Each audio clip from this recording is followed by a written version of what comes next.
The idea here is really to talk about Delhi University, to celebrate it. It's been an important part of national life since before independence. And many of us have witnessed extraordinary things through the course of our time here. Educational institutions are made by students, by the faculty, by the administrators, but very often there come phases when the administrators can get it totally wrong, and the educational institution survives in spite of them. But today I think DU can be held up as an example. The politics of India in those days was decided in the universities of India. In this college, I met one of my closest friends when I joined. It was the first year itself, 72, I met Arun Jaitley. And Arun, of course, went on to become both the college union president and then the DUSU vice president and then the DUSU president. Idea of India, particularly in the context of who we are in relation to our colonial past, was redefined in our generation. That was born after independence and came of age in the early 1970s. And Delhi University was a crucible for developing that idea.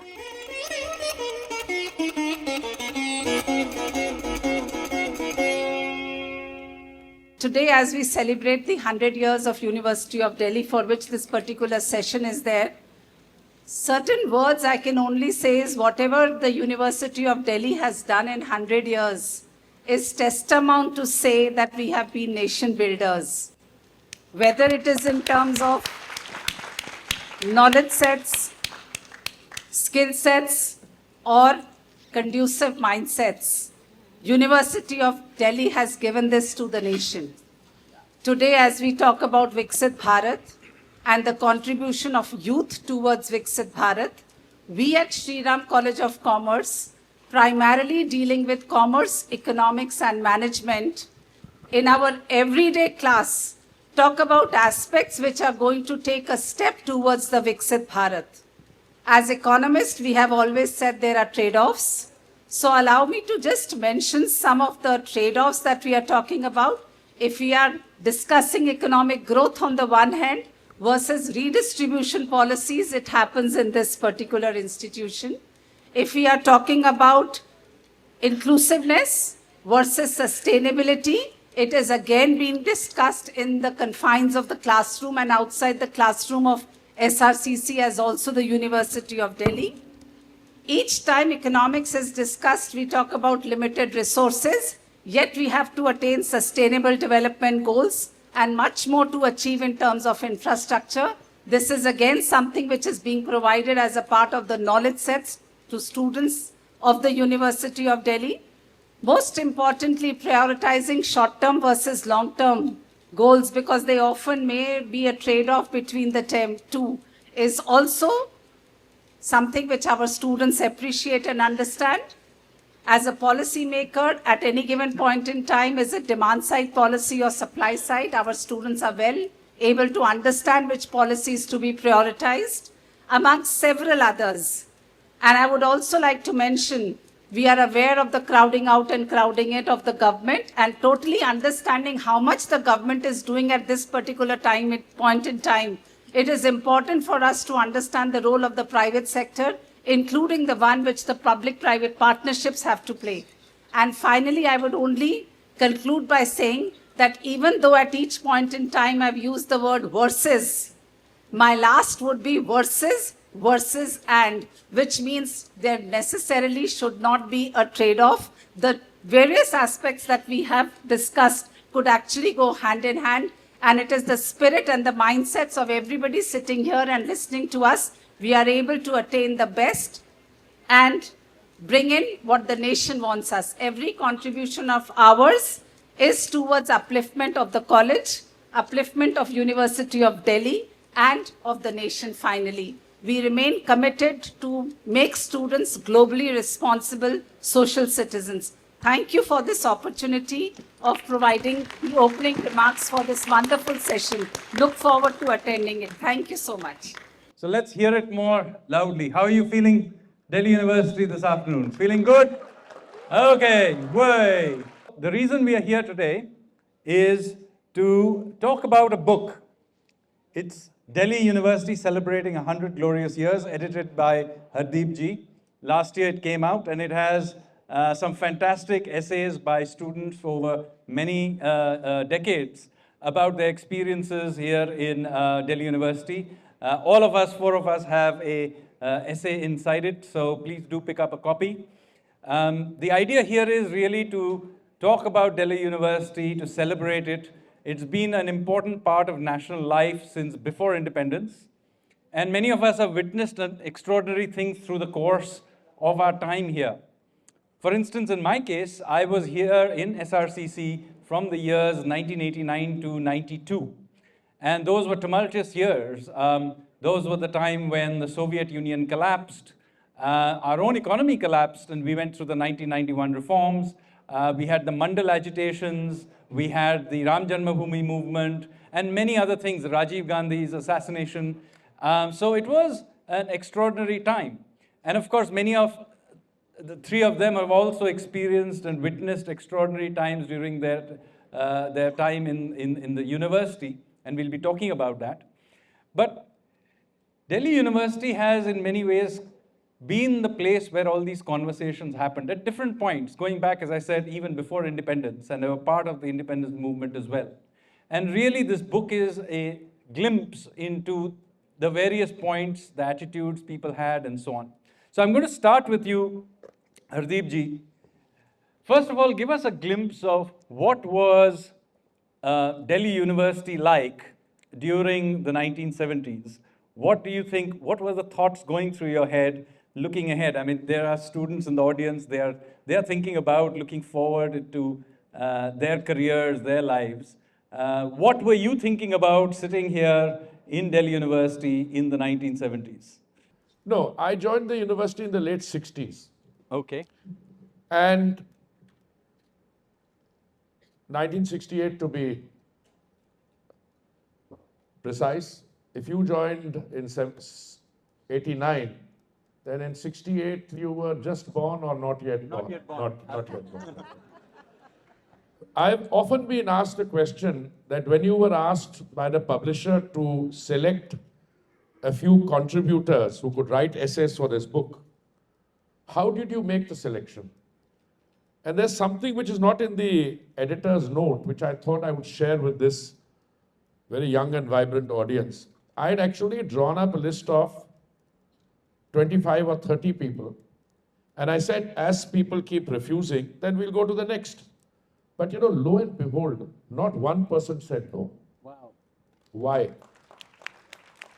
I have an explanation. Out of the 14 who are listed as authors, there was one case where that person later told me that I'm told that you had sent a communication, and I said, yes, I did. But, you know, beyond a point, we couldn't wait because we were also going if somebody was getting delayed in responding. In some way or the other, over an extended period of time, now many of those who've contributed here some of them belong to my generation, some of them later and still later. Delhi University, in my time, had a student population, Chopin, of 80,000 or so total. Colleges were much smaller. The entire population, student population, was 80,000. Some of the best and brightest, now don't get me wrong, including from Bengal, including from Bihar, would do exceptionally well in schools there and then come to Delhi University. And in some ways regrettable, make their way into the civil service. That was, but no, don't hold it against those who were students at that point of time. The economy in overall GDP terms was much smaller. The employment opportunities were much less. If you did well in the university, you could hope to aspire to get a teaching job. There were 2 or 3 banks you could look forward to working in, 1 or 2 private sector companies, and then there was the civil service. And I say this to my young friends here, you guys are spoiled for choice. And you need to be, you should be. Yeah. But the point is different. For you to get into a premier institution like Sri Ram College of Commerce is much tougher than it was for Raian to get in. I'm not picking on Raian. If I were to try to get, if I were to try and get into Hindu college today, that's where I came from, or Lakshmi into LSR, but she was all right. But I would find it difficult because today I am told some of these colleges have a requirement of 99. Yeah, Shriram College. 99. Hindu college is 100%. So I said, how can you have 100%? And then, I'm not trying to take a pot shot at your university administration, but somebody who's a product of Shriram College of Commerce and who became my mentor later and still is, he told me an interesting story. अरे भाई उन्होंने 100% कर दिया, हमने कहा कैसे हो सकता? We've complied with it. Only guys with 100%. The university wrote back, there are another 1,200 students with 100%. उनको भी ले लो. अरे भाई, we don't have the space. So the context has changed. The competitive compulsions have been altered.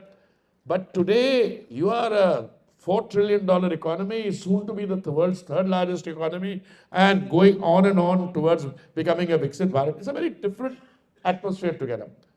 Look, one of the things that I discussed with Sanjeev, and he hasn't asked me the question, so I don't want to do it. Why did we choose these people? No, we chose them because in their own way, I mean, the rock star who wrote the foreword, Shri Amitabh Bachchan ji, I would request you to read his foreword. You know, such humility in the man. And he gives credit for his entry into that world to Shri Frank Thakurdas, whom we all remember as the person who used to judge debates in our time, who recommended him for a role to the USIS. And he played that role and the rest is history. Well, it's entirely possible that Amitabh Bachchan ji would have made a mark no matter where he was because of the sheer talent which was oozing out of him. The lawyers selected Dhananjaya, Chandrachud. I mean, you didn't have to wait till he joined the Apex Court to know that there was something very special about the man, or some of the ladies in there. So, but my point I'm trying to make is that we had another 15 equally deserving, or another 100 equal, because this is a great institution. Educational institutions are made by its students, by the faculty, by the administrators, but very often there come phases when the administrators can get it totally wrong, and the educational institution survives in spite of them. But today, I think DU can be held up as an example. Of course, it has to change a little more with the time. You need more centers of excellence, and you need to adapt to all the frontier, AI, machine learning, all those things, and how it applies to traditional learning and modern learning. So I'll move to Mr. Karanjawala. You are actually from this college. You were here in the mid-70s. And this was also, again, a tumultuous time, the emergency and so on. And just a year or two older than you was Mr. Arun Jaitley, who incidentally is also my mentor he was the one who brought me into government back about 8 years ago. So you knew him very well at that time. And you write about that time in the book. Can you give us a flavor of that time and particularly of the period in the emergency? So I joined in the July of 72, and I was in this college till the July of 75. So my period is bang in the middle of 100 years, right there. And when you contrast then and now, that's when you really realize what the differences are and how different things were in those days. First, let me just spend a minute talking about the politics of that time. The politics of that time and the politics of today have one similarity, which is that there was one governing question, and that decided which way you went. Namely, were you for the Prime Minister or were you against the Prime Minister? In those days, the Prime Minister was Mrs. Gandhi, the senior Mrs. Gandhi. Today, of course, is Mr. Modi. Politics, therefore, ideologically, in those days and today is not much different, because the question still remains, are you on this side or are you not on this side? But the battleground is very different. The politics of India in those days was decided in the universities of India.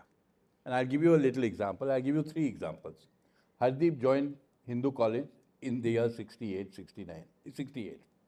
68, 69 saw in West Bengal, amongst the student community, the rise of the Naxalite movement, which forever changed the complexion of West Bengal politics for years to come.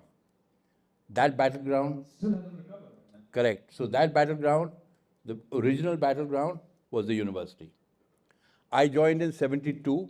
A year and a few months later, in Gujarat, the students of Gujarat started what was I think it's a Nav Nirman Andolan against Chimanbhai Patel.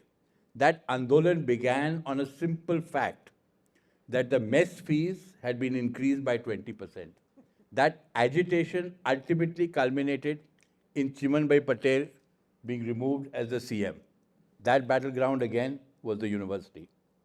When I was in my last year in college, I was a college union president. So somewhere in November 74, on one of these grounds, I had organized a cultural festival called Bonanza 74. Simultaneously to that, all over in the university in Delhi, Arun was the convener, Jayaprakash Narayan's Andolan was holding sway. In fact, in one of the rallies that he had criticized us for simultaneous to his agitation having a cultural festival. That battleground also was the universities of India. It started in Bihar, where Lalu Yadav at that time was the president of the Patna University. Ravi Shankar Prasad was his joint secretary. They were the ones who started that agitation, which ultimately then took the whole of India to storm, and then ultimately the emergency was imposed only because of that one thing. So the battlegrounds today, insofar as then and now, are different. Today the battlegrounds are the TV channels, the internet. That's where politics is fought, and the last 30% is fought on the ground. That was the one fundamental difference between the time then and the time now. The other thing, I just want to take something from what Hardeep said. When I was passing out of Shriram College, being a commerce student, your prospects as to what you're going to do in the rest of your life were few and far between. So if you were lucky and your dad had a business, then you joined his shop, or you went and took over a small part of his industry, or whatever he has to offer you. If you were not that lucky, but you were good in, say, things like accounting and numbers, then you joined a CA firm, became an article clerk till you passed your CA exam, and then you went into CA. If you were sort of modern-minded and of that bent of mind, you could try to get into MBA, which was, frankly, again, very limited, because I think IIM Ahmedabad was one of the few MBAs that were available to people. If, like me, you were a third divisioner and got a third division in BCom, then you had not much choice and you joined law. But that's how it was. The choices were few. And you ended up establishing one of India's most successful and large firm of lawyers or solicitors, whatever you call it. Yes. You know, this thing between academic success, means doing very well academic, and success later in life. Look, with due modesty, I did well in the university. I got a teaching job, that example. But you learn something in the university, and Ryan, you were going around. Maybe because you were spending time in other things, so your final BCom honors degree didn't reflect the level of knowledge that you had. But all I can say is Hardeep is always a good friend. So, to come back to it, our choices were few and far between. So Today, just so that you know, if he was charging us by the minute, we wouldn't be able to afford him. yeah, exactly. but today, as they say, sadly, you can hire an engineer for 25,000 rupees a month, but if you want a chef, it'll cost you 1 lakh. So the avenues available to people to do things and to earn money is multifold times more, which is what Hardeep had pointed out. In those days, if you were in Stevens, normally most of them sat for the competitive exams and then they joined it. Today, the world into which people walk is so different and is changing so much that now a time has come when students can even sit at home and work from home and earn a living, even just speaking on YouTube. So the whole world in that sense has changed. So let me now move to you, Lakshmi ji. Unlike the rest of us, you are a South campus girl, and unfortunately here at North campus, we often forget Are that. there no South Campus people here? Are there any South campus people here? Oh, there you go. Yay! So good. So there is a serious South Campus thing. My brother here is also South Campus man. So anyway, you were in South Campus. You also came from a girls' college. So how was life in that time, and particularly, how has it changed? You think since then? So when I was asked to contribute an essay to this book, I looked back and I said, how would I have turned out and how would I have been different were it not for the fact that I went to LSR and South Campus, that too, and didn't come to North Campus. You know, one of those what if questions. So, so I really looked back at all the milestones in my life, my life's journey, and I thought, what is it about Delhi University that was so special, that really made me who I was? So my chapter is called Dakshin Murti, Notes from the South and Feminist Legacy. So I began by reflecting the fact that, what does, and I think the Sanskrit word Vishwavidyalaya captures the essence of university even better, the concept of university even better than university per se. Because as I saw it, it was about the world or the universe being manifested through the university, not just an educational institution where you get your degrees and then you get on to having careers in different fields, but it is about manifesting the world, the universe being manifested to yourself, and you in turn being manifested physically, emotionally, intellectually, and spiritually to the world and the universe. So that was something that was really Ma'am, you wanted to read something from your book. So I want to read to you the quote that I began this my chapter on. And it is a Sanskrit quote, but to save time, I'll quickly read the translation. Obeisance to him, Sri Dakshinamurti, and Dakshinamurti Shiva. I'm a Murdeshwar. So, Shiva's name is in my family. So, Sri Dakshinamurti, who is the Guru, who out of his free will, like the magician or a great yogi, manifests this world, which was before creation undifferentiated, even as the sprout was within the seed, and become variegated later on in contact with space and time brought forth by Maya. And so the university, Delhi University, whether south or north, was that Maya, that magic, that Dakshinamurti that brought forth all of us and is bringing forth all of you in our splendor, in our variegated avatars into the larger world. So that's how I see the role of the university. And of course, then it goes into the larger society. But let me also perhaps give you a few teasers from, from my college days, since you asked about the South Campus, and you said we must have some fun. So there is this passage from my essay, which talks about how LSR was seen at that time, but how it evolved. It was from having the image of a college come lately, begetting nerds at best, to Behenjis at worst.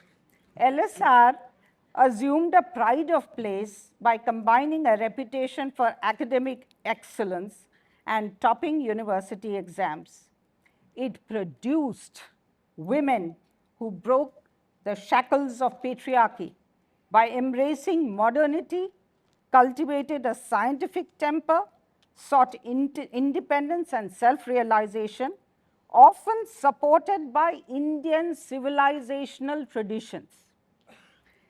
No wonder then that the matrimonial ads of those years in newspapers asking for fair, wheat complexioned girl from well-to-do families, caste no bar, took pains to rule out the feminist rebels bred by our college by stipulating LSR girls need not apply. What a badge of honor. Oh, really? It actually said those things? Wow. Do you have a That's cutting right. left? That would be quite funny. So there was that. And then there was this other, I've talked about this whole heady brew of feminism that was sweeping Europe and the US, and how Delhi University and certainly LSR, and it being the women's college, it became really, it is amazing today to think that all those ideas that were, the second wave of feminism was going around in Europe and the US, and how it came into India, even without the internet, without the social media, and how we were completely wrapped into it. And our generation really became, we got this sense of, or we undertook to play the role of the self and subject, absolute and essential and transcendental, as Simone de Beauvoir said, men feel. So we felt that, and that's also something that I attribute to LSR and also to being in this women's college, so advantages and disadvantages, the trade-offs. Yes, I didn't meet Hardeep before, but the advantage was that I was already a self-subject, absolute, essential, and transcendental when I met him. So this is something that is a very important part of what Delhi University gave to me. And then there is something that I want to share about also. The other aspect, you all spoke about India and the idea, and the principal spoke about the idea of India. This was a generation, the 1970s, that was critical in terms of reimagining India and imagining India. And the idea of India, particularly in the context of who we are in relation to our colonial past, was redefined in our generation, that was born after independence and came of age in the early 1970s. And Delhi University was a crucible for developing that idea. Thank you very much. So I'm going to come back to you, Hardeep ji. You wrote this book. Now, while you were writing this book, which of the characters that are there turned out to be completely different from what you had imagined them to be when you had asked them to write? Were there people you thought were very different from what you thought they were?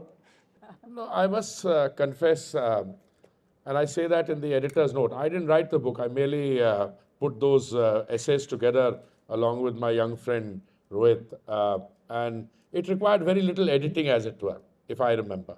I think the quality was, without exception, of a very high standard, caliber. Almost, I would say, put in simple anecdotal experiences, put in scholarly language. your piece tracing the history of Delhi University, I mean, it's a godsend because, I don't remember any other one place in a book where that history is traced. There must be. When you look at the history of the UN, well, there's the act of creation. But, to have it on the 100th, the centenary edition, one of the contributors said, no, Chopin will see through, I will not take names. He said, well, I would be delighted to contribute an essay, and he says it in his own style, provided no change is effected. So, I said, I told Rohit, I said, the guy's being pompous. He happened to be my student. I mean, rather, I don't say he's my student, but I would say that he was a student when I was on the teaching faculty. So I cannot take any blame for how he turned out. But the point I'm making simply is, but he thought that if Hardeep Puri is editing a book and his brilliant philosophical thoughts might get curtailed or curbed, and I had no such intention. But if you look at the contribution, of some people who made a real name for them, Namita Gokhale's piece, how when she went for an education, she decided there was a turmoil on whether she would graduate or not. But look at the person that turned out there. Somebody who looms large on the literary horizon. If you look at the piece by my friend Arnab Goswami, for instance, again, you see, the evolution. So I think all of them, in their own way. And the creative people also. And Imtiaz's pieces, outstanding. So I would say all of them, whether the lawyers, in which I include the large law firms and the Chief Justice, by the way, and or the creative people, Amitabh ji or Imtiaz Ali ji, anyone, all of them very, very, and Meenakshi Gopinath. Educationist, feminist. But the point I'm making is that there was no fuss about this. And I'll tell you another thing. If these first 15, instead of them, we had looked at the next 15, they would have been equally outstanding. Because Delhi University has produced such a rich group of, such a rich students who went on to make a name for themselves. That, I can, for instance, even if you look at, one of my favorite examples is, I don't think it's a piece by him there, I would have happily. When I was at Hindu College, this person was not there. His name is Arbind Singh. He is now the National Secretary of the Street Vendors Association. What a man, he's organized the National Street Vendors. But these are the kind of people that you come across. I met him much later when I was Housing and Urban Affairs Minister. One final point about this. We decided that since there were so many distinguished people there, that whatever proceeds we get from the publication would go to a good charity. So I would encourage those of you who have a stake in the university and who want to encourage the that process, you'd also be contributing to a charity if you buy the book. And I think this is the kind of book which should be on every bookshelf. I know I'm doing a little bit of promotion, but I think it's necessary also because it captures the essence of the human and the student experience in a manner which I don't think too many other books do. So I'm going to now move on back to Mr. Karanjawala. There is quite a extraordinary anecdote you have about the very first day of emergency. Would you like to relate that to the audience? So it's there in the book, but for those who haven't read it. In this college, I met one of my closest friends when I joined. It was the first year itself, 72, I met Arun Jaitley. And Arun, of course, went on to become both the college union president and then the DUSU vice president and then the DUSU president. And as I had mentioned earlier, in the year 74-75 academic year, we were in the midst of the JP Andolan, which ultimately culminated when Mrs. Gandhi lost her election case in the emergency being imposed. So I was coincidentally in Bombay at that time, just for a holiday for a few days, when I woke up in the morning, and in those days you couldn't have direct dialing, but you had what is called a lightning call. So just just, my aunt was always very generous with me. So I just, by the way, placed a lightning call and got Arun's house on the line. And his father picked up and I said, Arun kahan hai, uncle? So he said, Kaka university gaya. Arun's nickname at home was Kaka. Kaka to university gaya. So I said, अच्छा. क्या दिन मेरा phone आया था. So then he said, सुना emergency लग गई है हिंदुस्तान में. Now we were students. We had no idea what an emergency was. So I said, okay, thank you, and put the phone down. And without any, suddenly, this was about 9:30 in the morning. Suddenly at about 12:30, there used to be an afternoon newspaper which came out in Bombay, and the headlines were screaming banner headlines. Moraji arrested, Indira, so dham, dham, dham, dham, Atalji arrested, Advaniji arrested, Arun. I mean, I don't know whether Arun's name was there or not, but all of them were arrested. So I just came, I said, my dad was also coincidentally in Bombay. So he said, no, you don't go by the train, you come back on a flight with me. We both came back to Delhi and then we started making inquiries. So what we came to know was that they had imposed the emergency in the middle of the night. And someone had come to Arun's house. Arun's father, being a lawyer, had gone ahead, met the cops and said, no, he's not here. And Arun had quietly slunk away from behind.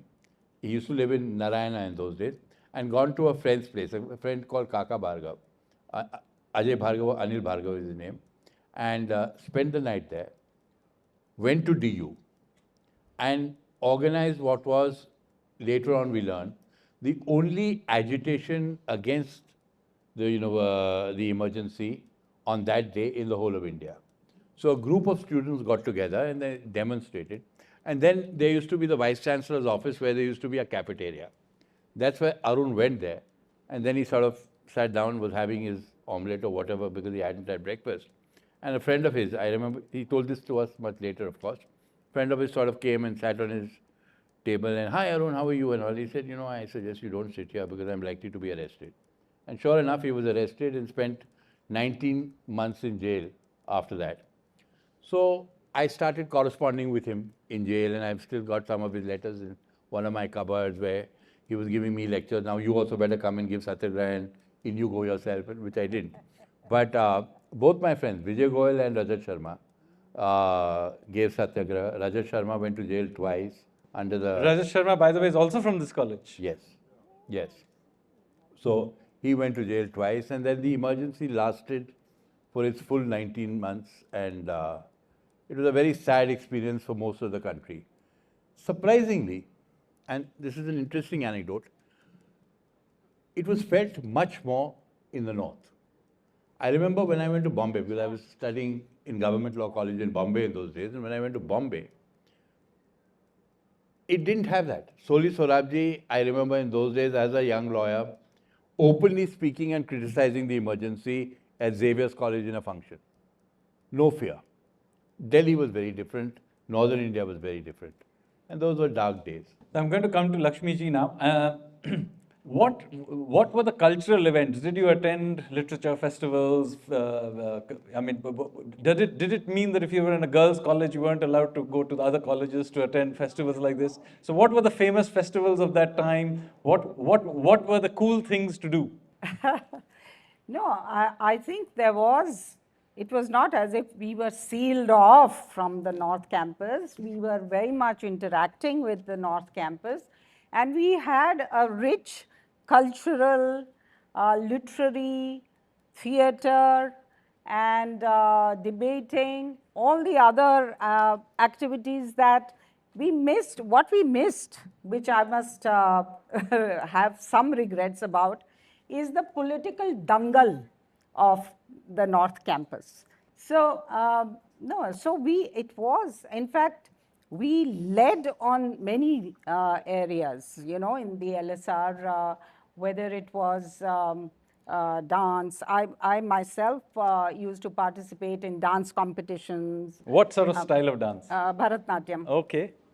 Then we used to have theater plays. So every aspect was covered. It was not as if we were in any way deprived. No. What I would also like to add is that there was, I've said in my essay how we were also, and I think this is very relevant today as well, that there was a cultural renaissance happening at that time, and the university was very much a hotbed of that. And it was a cultural renaissance which combined admiration for, of course, the Western ideas and literature, English theatre. But at the same time, we were growing our own genre of culture and generating that. So it was a wonderful blending of our own identity and emergence of our own identity. And I think Delhi University was playing a very big role in that, include both the campuses, I would say. So I'm now going to open this up for Q&A. I am Ayush Singhal, a third-year student from Computer Science branch of Delhi University. My question is to Mrs. Lakshmi Puri that I am an aspiring foreign services officer. I want to be in foreign services. What are the advices you may give for us to better perform or to get into the services in the future? Well, first is to have the determination that you want to join, and I would recommend that it's one of the finest, noblest professions to join. And I think you have to just perform well in the exams. The system has changed considerably. I think Hardeep ji was saying that, today if we were to apply for some of these colleges, and I think that applies to the competitive system today, the UPSC system, that it's so much of a Russian roulette. The number of people taking the exam is mind-boggling. Mind-boggling. So you have to go through various layers. So I think there is no substitute. Your academic brilliance is only one part of it. But I think the current system of the exams requires very systematic coaching and preparation for those different stages. But also, I think your choice of subjects, what you take, I think that's going to be very crucial. But you have to pass those hoops and then come to. And by the way, in our time, foreign service was the #1 choice of people. Only the top people got into, those who were in the higher echelons of the exam got in. Today, that is less so. So I'm very happy that you are interested, and I would encourage all women also to join the foreign service. My name is Utpal Singh Tomar. I'm from Sri Venkateshwara College, South Campus. So my question is for all the panelists over here. So historically, as the discussion has gone, our university has indeed contributed a lot in nation building. But sir, today, as I have noticed, the students are having an inclination towards leaving the nation. And sir, by that, I do not mean to leave the country and study, but to settle there, all right? As if to leave as if to abandon our country, as if to leave all the problems which we face behind. I should mention one thing which a friend of mine once quoted, that if given an opportunity, he'll leave India and never come back, right? So what are your views on this? So let me take this question. See, about 15, 20, 25 years ago, among some of the intellectuals in India, I remember Palkhiwala himself, Nani Palkhiwala, world-famous lawyer, used to have this habit of saying, there's nothing left in this country. You really want a future, you have to go and find your feet abroad. But whenever anyone asks me, especially in my profession, okay, look, my son, just yesterday at a wedding, Justice Bambola Singh, who's former judge of the Supreme Court, told me my granddaughter's got a job in White & Case, and she's going to go there and work. What do you think of it as an idea? And my point is always, it's completely wrong. Because frankly, today, I can say this with some levels of confidence. the kind of opportunity that this country, at least I'm talking for lawyers, the kind of opportunity that this country gives you, the kind of money that you can make, and that's one of the things you look at, in this country, you can never do there. What happens when you go abroad and you start in the legal profession? Maybe initially you'll start off a little better than you would here. But very soon you'll meet a glass ceiling. You won't cross that glass ceiling, and then you'll wish you'd come back. I know many people who contrast their lives in England as lawyers and in America as lawyers with what all of us are doing here. And I can tell you that it's a far easier profession to succeed in here today, and it's a far more profitable profession to succeed in here today than it is abroad. So people who have that sort of sense, and this is, I'm only speaking for lawyers, people who have that sort of sense that, look, I want to go and I want to do an LLM and then I'll see if I can get a job there. Frankly, if you ask me, it's a waste of time. I want to just add to that, you're all highly intelligent and educated youngsters. Ask yourself one simple question. You are today in an economy which is a $4 trillion economy, $4 trillion economy going on to a $10 trillion. And some of the countries that you are talking about going to are literally sinking. I mean, I don't want to name any particular country. I had when the Honorable Prime Minister was hosting Prime Minister Trudeau of Canada, and he had a lot of turbaned, cabinet ministers accompanying him. So one of them at a lunch at Hyderabad House turned around and told me, oh, I was very lucky. I went to Canada and became a minister. So I said, I was equally lucky. I stayed back in India and became a minister. Now, what is happening in places like Punjab, we have lost an entire generation, partly due to drugs and partly but this everybody wanting to send their kids out. There's human trafficking which takes place, all this other. Why do they want to go abroad? And the guys who are going to educational institutions which are actually only certification shops where they get something and then they work as truck drivers, they can do very well. But highly educated graduates, postgraduates, they're left on the lurch. So I think what Raian says is absolutely true, except that he's confined himself to the lawyers. I would say the same thing in every other field as well. Look at the opportunity. One of the examples given here that if you are an engineer, you get 25,000, but if you are a chef, you get 1 lakh. That maybe some engineers also do very well, some chefs don't do so well. But it is brimming with economic opportunity, no matter which part of the economy you look at. And by the way, one of those countries, when we became from the 10th largest to the 5th largest economy, we overtook one country which had 190 years of colonial experience with us. And I'm telling you, please read the press, read what's going on there, and the sense of despondency. And you will see why a lot of people who did very well as engineers, doctors, lawyers, I know doctors, so many doctors want to come back because not only the scale and the opportunities here are so many more. The pay now is equally good. Pay is not equally, it's better, yaar. Better. I mean, if you see how far the money can take you here in terms of living comfort. Quality of life. Quality of life. I mean, there's nothing, and that will remain. By the way, we also have a demographic advantage. I think the bulk of our population, 65% is less than 35 years old.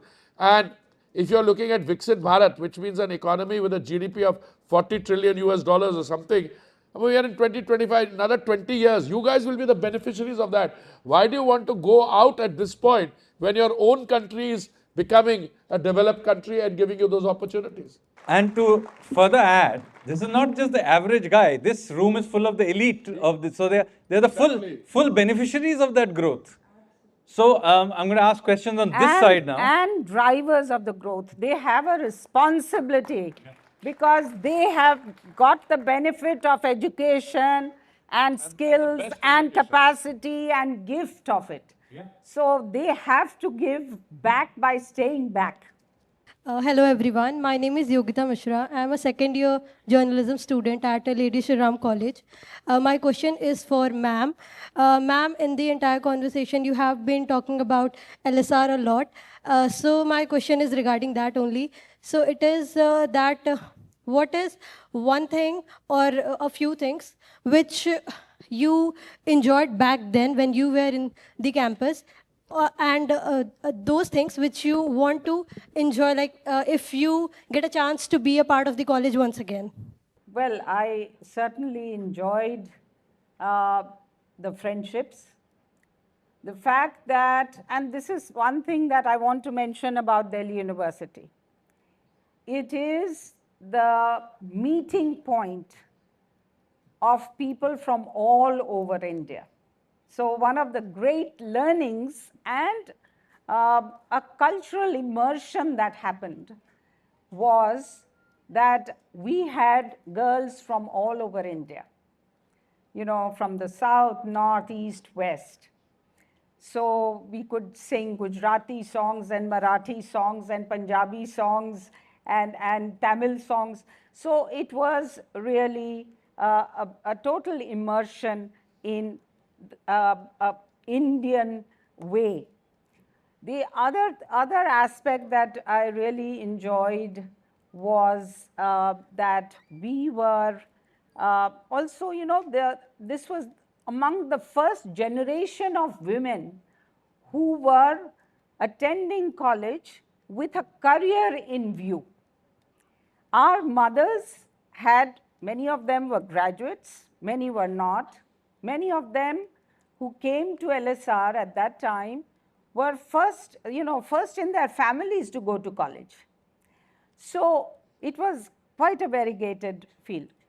So all of us coming together as the first generation that was very much focused on being someone in our own right and not just looking forward to a good marriage was something that was also a wonderful feeling of self-realization and being in that context of self-realization.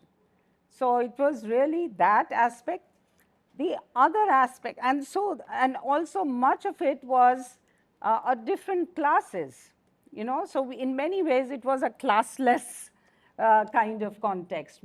There were girls from all kinds of backgrounds. And that was also wonderful. And I think you have the same mix going forward here. But seriously, I think later on, if you have seen my career graph, I would not have been the right person to undertake to build the first ever global organization for gender equality and women's empowerment. And with that kind of mindset, if I had not been to a girls-only college. And that was the other aspect, that strong feminist streak and passion that was developed at that time. You know, it was part genetics and then this part. So my name is Raghav Harjai. I am a first year master student at Delhi School of Economics, Masters in Economics. So, you know, when you talk about being an IFS officer or a IES officer, it's a straightforward part. You give a UPSC exam and then you get the UPSC exam and then you become the IFS officer or something like that. So my question is to you, sir, actually, Sanjeev Sanyal, sir. How do you become an economist? Basically, what is the path? I'm very confused, actually.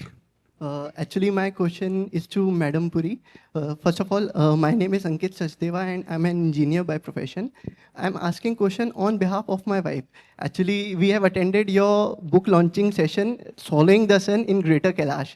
That day, she was so motivated and she asked me actually today I'm having opportunity to meet you once again. How do you find that zeal, the motivation, the power to express your thoughts? How do you find the time to write books? And we are so fascinated that the expressions, the motivation that you are bringing to your articles, like in this book you have also contributed like an essay. So I just want to please share your thoughts, ma'am, so that I can convey your thoughts to my wife today. Thank you so much for your affirmation and your wife's. What is her name, please? Pankhuri Sachdeva. Pankhuri. So please thank her for her affirmation and yours. No, I think I came into this new avatar after I retired from service. I began this novel. We are going to have a session on Swallowing the Sun just after this. I came into this avatar after I retired, and although I had begun this novel 20 years ago when I was ambassador in Budapest, I only completed it during COVID time. And it has been a wonderful journey in, creative field, which is quite different from the world of diplomacy that I have inhabited and moved around in the last, before that for 43 years. So I'm really also very much enthused by the response that I have got from readers. And so I'm going to continue on that journey. So on the question of how to be a professional economist, so let me first point out to you that I certainly didn't set out to be one. When I was in high school, I was one of those math science types. And certainly nobody was going to guess that I was going to make a name for myself as a writer. The only thing I knew after I got my class 12 board results was that I had to get out of Kolkata because of my ideological bent. There was no way I was going to survive Calcutta's university system. So I bought myself a ticket, came to Delhi University, and I went to various colleges, and you had to do it the hard way.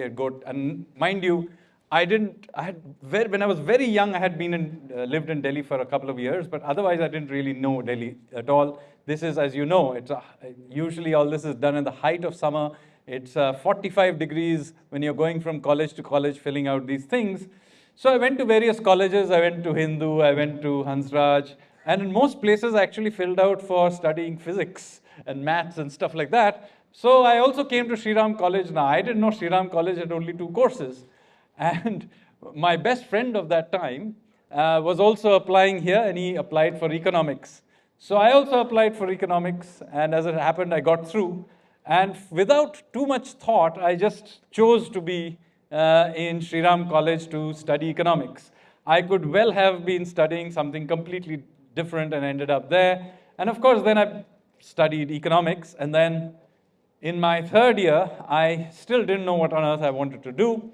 So somebody said you should do, because at that time, remember, the economy has just been opened up. All my friends were applying for MBA schools and doing the CAT, which was the cool thing to do at that time, probably still is. But since I was a lazy kind of fellow and mostly interested in various kinds of sports, so I didn't apply for the CAT, I didn't apply for anything. I only applied for one thing, which was the Rhodes Scholarship, mostly to satisfy my parents that I was doing something about my future. So it happened to be, at that time, get that scholarship. But remember, it was only, at that time, I think only 3 Indians used to get it every year.